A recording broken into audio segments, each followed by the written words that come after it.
Lectura del Evangelio según San Mateo. Al enterarse Jesús que había arrestado a Juan, se retiró a Galilea. Dejando Nazaret, se estableció en Cafarnaún, junto al mar, en el territorio de Zabulón y Neftalí, para que se cumpliera lo dicho por medio del profeta Isaías: tierra de Zabulón y tierra de Neftalí, camino del mar, al otro lado del Jordán, Galilea de los gentiles. El pueblo que habitaba en tinieblas vio una luz grande. A los que habitaban en tierra y sombras de muerte, una luz les brilló. Desde entonces comenzó Jesús a predicar diciendo: Convertíos, porque está cerca el reino de los cielos. Paseando junto al mar de Galilea, vio a dos hermanos, a Simón, llamado Pedro, y a Andrés, que estaban echando la red en el mar, pues eran pescadores. Les dijo: Venid en pos de mí, y os haré pescadores de hombres.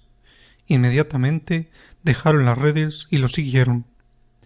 Pasando adelante vio a otros dos hermanos, a Santiago, hijo de Zebedeo, y a Juan su hermano, que estaban en la barca repasando las redes con Zebedeo, su padre, y los llamó. Inmediatamente dejaron la barca y a su padre y lo siguieron. Jesús recorría toda Galilea, enseñando en sus sinagogas, proclamando el Evangelio del reino y curando toda enfermedad y toda dolencia en el pueblo. Palabra de Dios. Gloria a ti, Señor Jesús. En este tercer domingo de tiempo ordinario, el Evangelio nos invita a meditar sobre un par de cuestiones que nos llevan a pensar en cómo estamos viviendo nuestra vida delante de Dios. En primer lugar, Dios se manifiesta y nos llama, así como llamó a los apóstoles, al apóstol Pedro, a Andrés, a Juan, a Santiago y al resto de ellos. Es decir, que Dios llama. ¿Pero a qué nos llama Dios? Nos llama a cumplir una tarea precisa. Nos llama a la santidad. Tenemos que ser santos. Estamos en la escuela para ser santos. Es decir, estamos en la iglesia, que es la escuela en la cual podemos aprender a ser santos. Pero ante este llamado que Jesús nos hace, es necesario tener en cuenta también que Él menciona la palabra conversión. Dice: convertíos, porque está cerca el reino de los cielos. Es decir, que Jesús viene a mi vida, se presenta en mi vida, pero tiene que haber un antes y un después. Yo quiero conocer a Dios, Dios se me manifiesta, pero lo primero que Él me dice: conviértete de la vida que no va en concorde con el Evangelio. ¿Y esa conversión en qué consiste? Esa conversión consiste en que yo tengo que dejar de hacer aquello que hiere, en primer lugar, a Dios,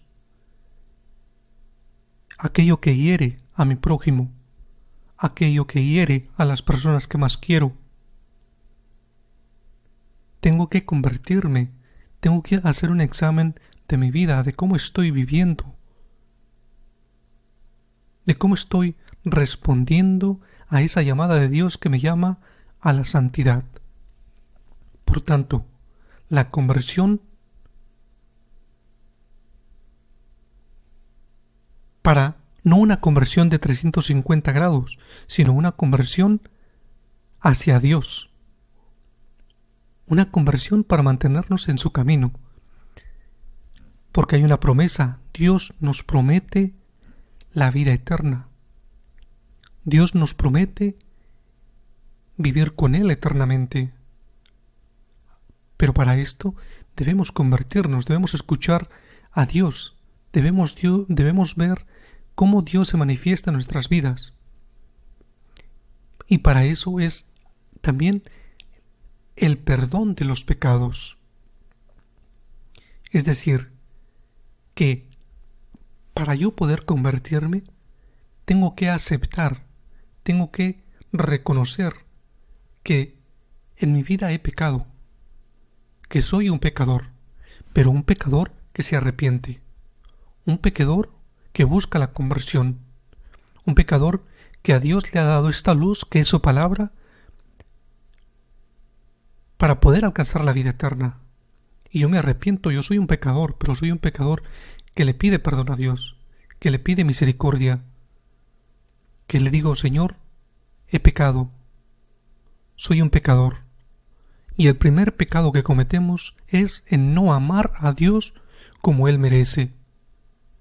En una ocasión yo escuchaba que un santo decía que cuando él solía confesarse, él decía, hay una cosa en la cual siempre que yo voy a hacer mi confesión y voy ante el sacerdote para confesarme y le digo, y él me pregunta, ¿cuáles son tus pecados? Yo respondo, en primer lugar, he pecado porque no he amado a Dios con todo mi corazón. Que este sea nuestra primera confesión cuando vayamos a confesarnos. Yo confieso de que no he amado a Dios con todo mi corazón. Y después de esto vendrá la sanación. Es decir, hay una lógica. Primero, la conversión. Después, reconozco que soy pecador y pido a Dios perdón por mis pecados. Y a través de eso va a venir la sanación. Tengo la necesidad de ser sanado. Interiormente, sobre todo, mi alma tiene sed del Dios vivo, de Jesucristo, verdadero Dios y verdadero hombre, quien me amó hasta el extremo, dio su vida por mí, murió en la cruz, por amor a mí, derramó su sangre por mí. Gracias, Señor, por sanarme. Gracias por ser mi Salvador. Gracias porque me prometes un reino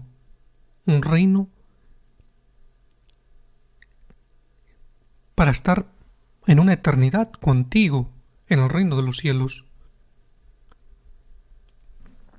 El Señor es mi luz y mi salvación. ¿A quién temeré?